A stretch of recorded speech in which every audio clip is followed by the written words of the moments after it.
ব্রাহ্মণবাড়িয়ার বিজয়নগরে চাচার বিরুদ্ধে ভাতিজার জমি নিয়ে প্রতারণার অভিযোগ। বিদেশে বসে অর্থ নিলেও রেজিস্ট্রি করার সময় অস্বীকার। উল্টো ভাতিজার বিরুদ্ধে ভাড়াটিয়া সাজিয়ে করলেন মামলা। বিস্তারিত দেখুন মিজানুর রহমানের প্রতিবেদনে। ব্রাহ্মণবাড়িয়ার বিজয়নগর উপজেলার হরসপুর ইউনিয়নে আপন চাচার বিরুদ্ধে ভাতিজার জমি নিয়ে প্রতারণার অভিযোগ উঠে এসেছে।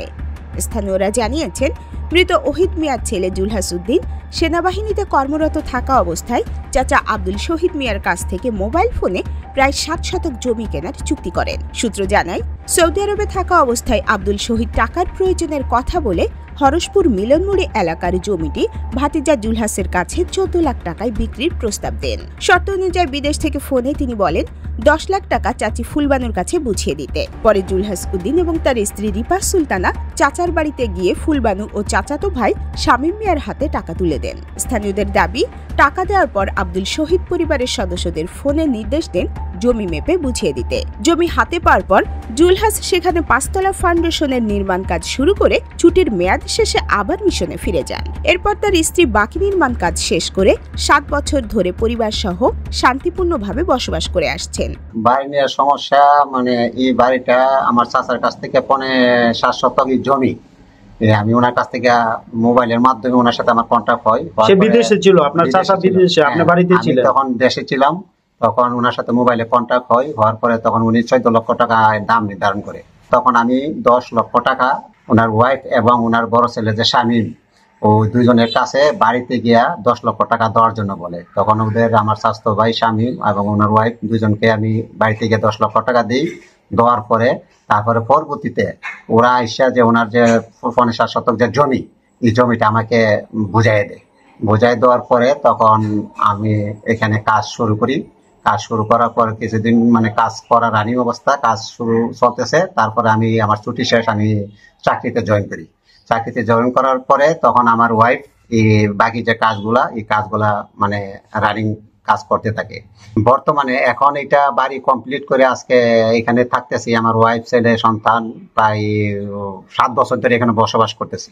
জুলহাস উদ্দিন বলেন, চাচা দেশে আসার পর বহুবার রেজিস্ট্রির কথা বলেছি, কিন্তু তিনি এড়িয়ে গেছেন। পরে সালিশের সবার পরামর্শে বাকি ৪ লাখ টাকাও পরিশোধ করার পরে হঠাৎ আমার চাচা এখন এই আমার নামে মামলা করছে। আমি নাকি ভাড়া থাকি, ৪ লক্ষ টাকা বাকি ছিল। তখন আমি চাকরি থেকে আসার পরে তখন ওনাকে ৪ লক্ষ টাকা আমি আবার দিই, দিয়া বলি চাচা আমাকে দলিলটা করে দেন। পরে গেছি ঠিক আছে, আমি খাজনা জমা দিয়ে তারপর তোমার দলিলটা করে দিব। তখন উনি টোটাল ১৪ লাখ টাকা উনি বুঝে নিয়ে গেছে।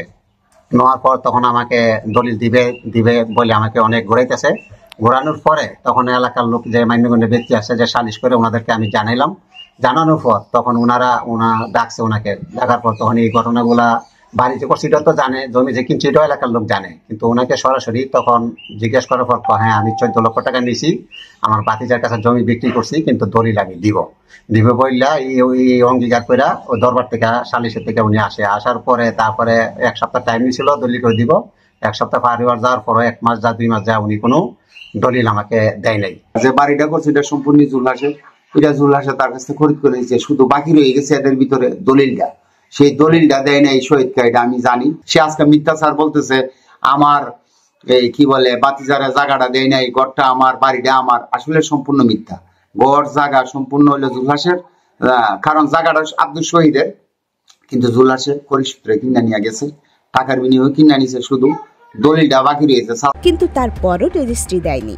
অভিযোগ রয়েছে, রেজিস্ট্রি না করে উল্টো আব্দুল শহীদ ভাতিজার বিরুদ্ধে এক্সিকিউটিভ ম্যাজিস্ট্রেটের ভূমি অপরাধ প্রতিরোধ আদালতে মামলা করেন এবং সেখানে জুলহাসকে ভাড়াটিয়া হিসেবে উল্লেখ করেন। তাই এবং সে যে প্রতারণা করছে আমার সাথে, মিথ্যা কথা বলছে, মিথ্যা মামলা দিছে, আমি বাড়ি ভাড়া থাকি, সেটা উনি কেন ওই এলাকার লোক, ওই হরসপুর ইউনিয়ন পরিষদের এমন কোনো লোক নাই যে জানে না আমি এই বাড়িটা আমি করছি এবং জায়গাটা আমি কিছু। সবাই জানে, ছোট থেকে ধরে বড় হইতো সবাই জানে আমি এই বাড়ি করছি এবং সে দেখছো, জানে না কেন, বাস্তব সে তারা দেখছে। এই ঘটনায় প্রতারিত জুলহাস সিনিয়র সহকারী জজ আদালতে রেজিস্ট্রির প্রতিকার চেয়ে মামলা করেছেন। আমার কোনো মিথ্যা কথা বলবে, সত্য যেটা বাড়ি কাটা করছে, কে করছে, হ্যাঁ তো মনে করো সাক্ষাৎকার নিছে, যে ইট বালু দিছে সাক্ষাৎকার নিছে, যে টিউবওয়েল বসাইছে সে সাক্ষাৎকার নিছে, যে গ্রিল বানাইছে আমার বাসাত তার সাক্ষাৎকার নিছে, যে ইট বালু দিছে তার সাক্ষাৎকার নিছে। এগুলা তো সবার সাক্ষাৎকার নিছে। আরে এটা নিলে কেমন এটা দিলে কাম হইতো না। আমরা তো জানি আপনি 40 লাখ 50 লাখ টাকা বছরে আমরা করছেন, এটা তো আমি আমি না খালি হুসাইন জানে, জসিম ভাইও জানে। কিতা জানে কিতা 40 লাখ টাকা খরচ করে কিতা কিতা করছি 40 লাখ টাকা করছে কিতা করছি বাড়ি করছি যে এটা তা তোরা দিয়ে অস্বীকার করছ। সবাই জানে, সবাই জানে তুই যে বাড়ি করছ, যে তাহলে তুইও জানো, জসিমও জানে, হুসাইনও জানে, ওগুলি জানে, সবাই জানে। সবাই জানে। তুই আবার অস্বীকার করলি কেন? এইটা আবার তুই দিয়ে পক্ষে গিয়ে আবার কত বলে মানে এটা মামলা করছে তোর এই যে বারাতাহি জানলে তুই করি না বলে মামুই কাজটা করলেন কেন আপনি? ঘটনার সম্পর্কে এলাকা জুড়ে উত্তেজনা বিরাজ করছে।